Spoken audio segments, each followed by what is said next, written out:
Dmetrius Davis pushes his son in a stroller past the 801 East Men's Shelter. Say hi.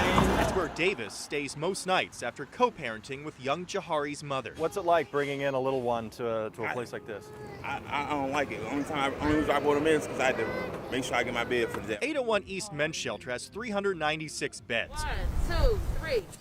It opened January 24th with a ribbon cutting from D.C. Mayor Muriel Bowser. I think of where we've come from with the shelter that we will close to this new shelter. The new $56 million construction project is at the old St. Elizabeth's East Campus in Ward 8. I know that we're making good on those promises that every person deserves a chance to get back on his feet, to have the services that they need. Demetrius Bess walks to the shelter every day with a heavy limp. When it comes to your neuropathy, you have a hard time going up and down those stairs. Yes, I do. And they don't allow you to use the elevator? No, they don't. Residents shot pictures inside the shelter they say shows the elevators have been shut down for months. We are not identifying who shot this since recording is forbidden according to D.C. rules. 801 East Men's Shelter is owned by D.C.'s Department of Human Services with contracts from Catholic Charities and Community Connections.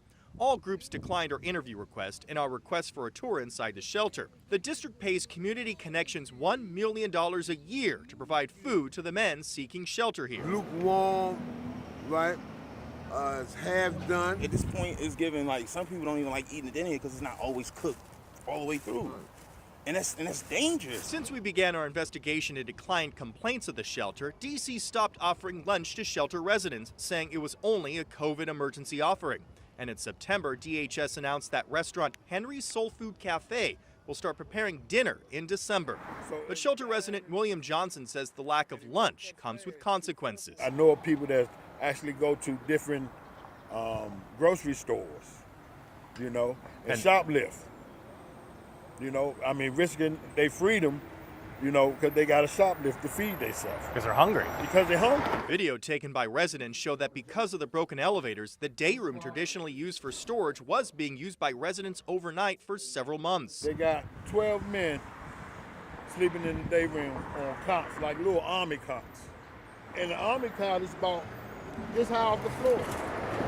So you imagine you being 60 years old, and you have to get up off of that. There's no mattress, no cushion. Other residents were concerned about how close men are kept in some sleeping areas. Monkeypox, COVID, I got a child. So I'm taking a risk by coming in laying around a bunch of people.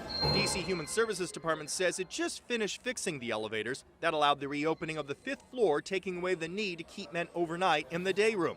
In a statement, it added, "We are constantly striving to improve the experiences of the guests in our programs, and we take complaints seriously." 801 East Men's Shelter was opened with fanfare at being part of the district's solution to housing men until they can get housing vouchers.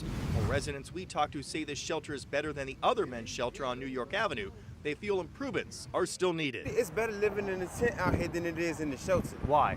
Because of the fact that you get more peace of mind out here. In Southeast D.C., Nathan Baca, WUSA 9.